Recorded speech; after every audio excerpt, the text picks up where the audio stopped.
নমস্কার, জয় জগন্নাথ। আজকের প্রতিবেদনে আপনাদের সকলকে স্বাগত জানাই। শুভেন্দু অধিকারী এতদিন পর্যন্ত তৃণমূল কংগ্রেসের সঙ্গে লড়াই করছিলেন, অভিষেক বন্দ্যোপাধ্যায়ের সঙ্গে লড়াই করছিলেন। সেখানে পেরে উঠতে না পেরে তিনি এখন প্রভু জগন্নাথ দেবের সঙ্গে লড়াইয়ে নেমেছেন। যে করে হোক বাংলাকে ছোট করতে হবে, বাংলাতে বিভাজন করতে হবে। এর বাইরে আর কোনো রাজনৈতিক লাইন কিন্তু শুভেন্দু অধিকারীর কাছে এই মুহূর্তে অবশিষ্ট নেই। আজকে নির্লজ্জের মতো তিনি সকাল 10টার একটা ছবি, দীঘার জগন্নাথ মন্দিরের যে রথ টানা হবে সেই রথের দড়ির যখন রাজ্যের মুখ্যমন্ত্রী টানবেন তার প্রায় 6 ঘন্টা আগে একটা ছবি তিনি পোস্ট করেছেন। সেখানে বলেছেন দীঘার মন্দির নাকি ফাঁকা, জগন্নাথ দেবের রথযাত্রায় নাকি কোন রকম ভিড় হচ্ছে না, রথের চাকা নাকি আটকে গেছে। নির্লজ্জ শুভেন্দু অধিকারী জানেন পুরীতে কি ঘটনা ঘটেছে?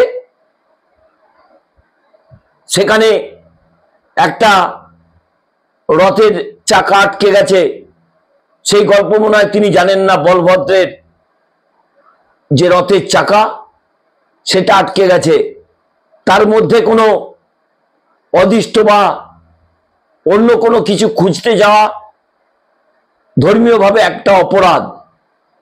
শুভেন্দু অধিকারী সেই ধর্মীয় অপরাধ আজকে করলেন। তিনি আজকে 3 জায়গায় রথ টানতে গেলেন। এতদিন পর্যন্ত কোথায় ছিলেন?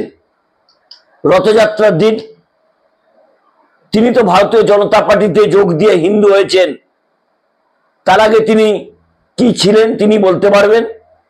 সমাজ মাধ্যমে সেই ছবি এখন ভাইরাল। সেটা তার ব্যক্তিগত ব্যাপার, তা নিয়ে আমার বলার কিছু নেই। তিনি কি খেতেন, কোথায় যেতেন, সেটা তার ব্যক্তিগত বিষয়।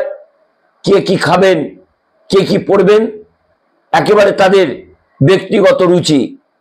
শুভেন্দু অধিকারী এতদিন পর্যন্ত রথযাত্রায় কোথায় থাকতেন? এই নির্লজ্জ শুভেন্দু অধিকারী তিনি কি জানেন না এই রথযাত্রার আগে তিনি এবং তার বাবা দীঘাতে মুখ্যমন্ত্রী মমতা বন্দ্যোপাধ্যায়ের সঙ্গেই এখানে জগন্নাথ মন্দিরের উদ্বোধন যে হবে, জগন্নাথ মন্দির যে তৈরি হবে তার নীল নকশা তিনি তৈরি করেছিলেন। আর এখন হঠাৎ করে সেই প্রভু জগন্নাথ দেবকেই তিনি কটাক্ষ করছেন। কতটা বাংলা বিরোধী এই শুভেন্দু অধিকারী! তিনি জগন্নাথ দেবের প্রসাদ কোথা থেকে আনিয়েছেন সেই তথ্যও আপনাদের তুলে ধরব।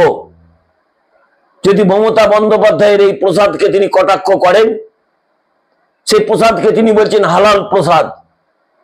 বাংলার মানুষ, দেশের মানুষ, কোনো মানুষ কিন্তু এতদিন পর্যন্ত এই হালাল প্রসাদের কথা শোনেননি। এই প্রথম শুভেন্দু অধিকারী বাংলা ব্যাকরণে একটা শব্দ তিনি আবিষ্কার করে ফেললেন, হালাল প্রসাদ নাকি। আজকে তিনি যে প্রসাদ বিতরণ করলেন সেই খাজা কোথা থেকে এসেছে শুভেন্দু অধিকারী না জানলেও আগামীকাল পর্বে আপনাদের জানাবো সেই প্রসাদ কোথা থেকে এসেছে।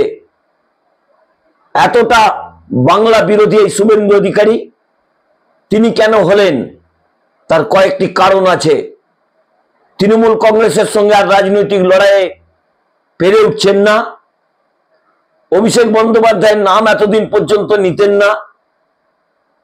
গত কয়েকদিন আগে অভিষেক বন্দ্যোপাধ্যায় যেদিন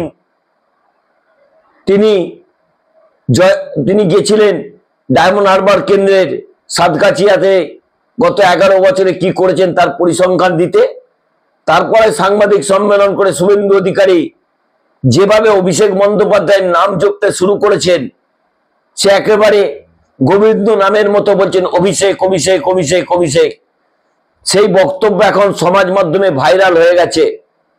সে রাজনৈতিক বক্তব্য। এতদিন পর্যন্ত অভিষেক বন্দ্যোপাধ্যায়ের নাম মুখে আনতেন না।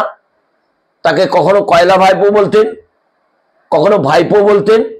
এখন অভিষেক আতঙ্ক এমন হয়েছে যে তিনি অভিষেকের নামও মুখে আনছেন। যাক, সে কথা। কিন্তু শুভেন্দু অধিকারী হঠাৎ করে তৃণমূল বিরোধিতা ছেড়ে প্রভু জগন্নাথ দেবের বিরোধিতা কেন করতে শুরু করলেন? কারণ তার বুকের ওপরে জগন্নাথ মন্দির তৈরি হয়েছে। মানে বুকের ওপর মানে তার যে রাজনৈতিক মাটি দীঘা, সেই দীঘাতেই জগন্নাথ মন্দির তৈরি হয়েছে। তাতেই বুকের জ্বালায় একেবারে ছটমট করছেন শুভেন্দু অধিকারী। কখন কি বলছেন, কখন কি করছেন তার মাথার ঠিক নেই। তাই তিনি ফাঁকা একটা মাঠের ছবি দেখিয়ে বলছেন যে দীঘার জগন্নাথ মন্দিরে নাকি ভিড় হয়নি।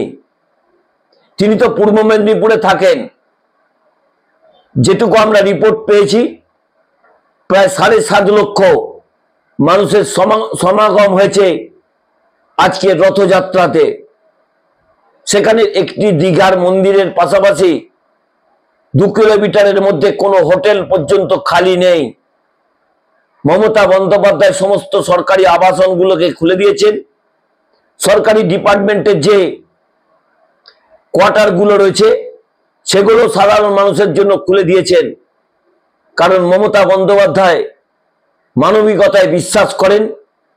শুভেন্দু অধিকারী হঠাৎ করে মমতা বন্দ্যোপাধ্যায়কে, অভিষেক বন্দ্যোপাধ্যায়কে কটাক্ষ ছেড়ে দিয়ে যেভাবে প্রভু জগন্নাথ দেবের বিরোধিতা করছেন, তাতে তিনি কতটা আগামী দিনে সুখে থাকবেন বা খুশিতে থাকবেন তা নিয়েও যথেষ্ট প্রশ্ন উঠছে। প্রতিদিনই আপনাদের পর্বে একটা অনুরোধ করি যে আপনারা চ্যানেলটিকে এত জনপ্রিয় করেছেন, দয়া করে চ্যানেলটি সাবস্ক্রাইব করুন। সাবস্ক্রাইব করলে কোনো অর্থ খরচ হয় না। আপনারা দয়া করে চ্যানেলটি সাবস্ক্রাইব করুন। যে কথা বলছিলাম, শুভেন্দু অধিকারী হঠাৎ করে তৃণমূল বিরোধিতা ছেড়ে তিনি অভিষেক বন্দ্যোপাধ্যায়, মমতা বন্দ্যোপাধ্যায়ের বিরোধিতা ছেড়ে তিনি এখন জগন্নাথ দেবের বিরোধিতা করতে শুরু করেছেন। কেন জানেন? এর পিছনে একটা রাজনৈতিক কারণ আছে।